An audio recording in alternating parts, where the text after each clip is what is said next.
Hello, my name is Glenn Jacobson, and I'm a teacher, a tech enthusiast, and a graduate student. I'm going to talk to you today about a proposal I have for implementing Chromebooks in the classroom on a daily basis. Now, it's a pretty involved process, so I've created a website which we'll walk through so that you understand each and every part of this implementation process. Thanks. Okay, so this is the Chromebook Classroom Implementation Proposal site that I have created. There are multiple sections that I'm going to go over. There's the abstract, the goals of the implementation, the phases of the implementation, how a budget could possibly make this work, a place for people to donate towards this proposal, and then some professional development suggestions. First, we'll take a look at the abstract here. Now, if I scroll down, and I'm not going to read this to you, that'd be silly because I can make it available to you online. It's essentially a proposal where I will be bringing Chromebooks into the classroom for general daily use basis. I also have a written draft of the proposal that can be viewed or downloaded on this page. Now I'd like to talk about the goals portion of this proposal. The goals are essentially to increase student achievement, but really through creating rigor and collaboration, and Chromebooks are perfect for that. So the goals on this page are broken down into content, pedagogical, and technological goals. And even though the goals are actually split out, they will be implemented comprehensively.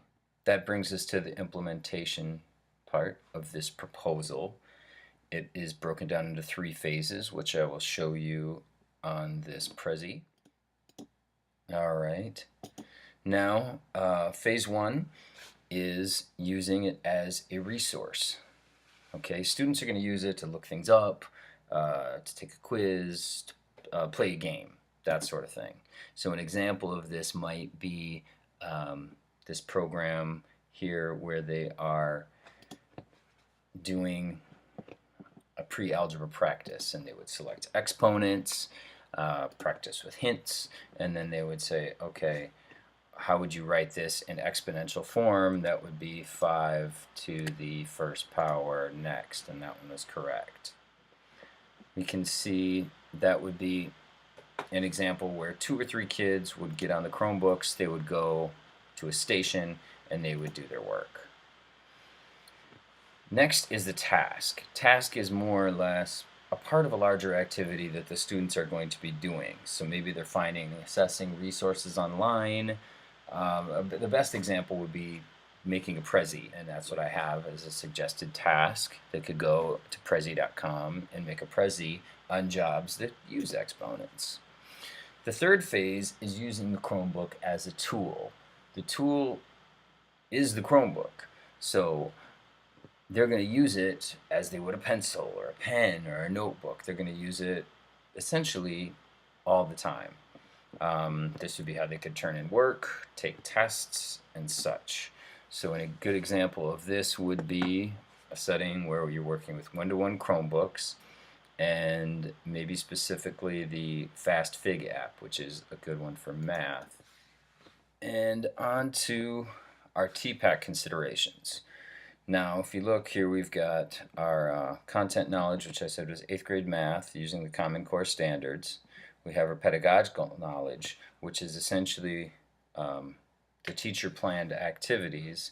And then we have the technological knowledge, which is the use of the Google accounts and apps on the Chromebook. The expected outcomes, well, the pedagogical content knowledge is already kind of taking place in class. The technical content knowledge is something that's going to happen in phase 1 and phase 2 of the resource and task-based activities. And then the technological pedagogical knowledge will take place in phases 2 and 3, where students are using it as a task and a tool. And there you can see the image that represents the union of those three spheres of learning. Now, the goal will never truly be accomplished, so keep reflecting and revising, because TPAC is constantly developing within all phases to create an embedded culture of technology. So now on to the budget and donation portions of the proposal. Budget is rather simply laid out.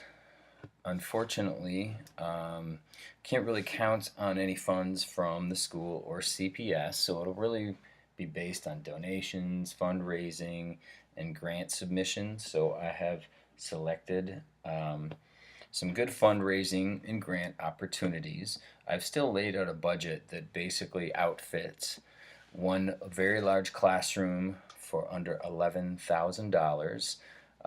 That would include 40 Chromebooks, probably 30 or so for the class, and then additional stations around the room if necessary. One LCD projector, which can be connected to the Google Chromecast, and a second Chromecast in case there is a TV in the room or available to create another sharing workstation. And then, of course, you would need a storage and charging cart to keep the devices ready to use and safe version.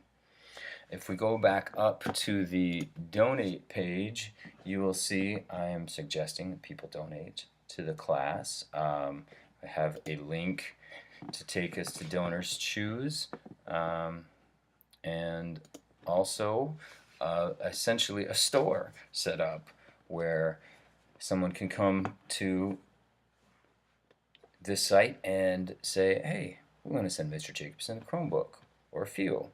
So I've suggested two specific models, the Samsung and this Acer.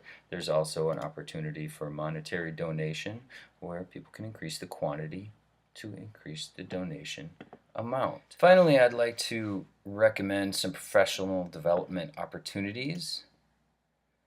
Now, some of these are just independent people putting things up. Some of them are from businesses like Google, but you'll see there are tutorials specifically about Chromebooks and the Google accounts.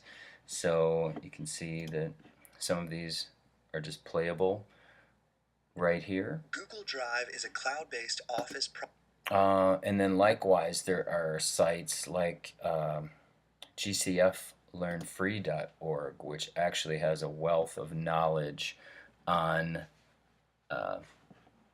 all the different applications that are available through Google.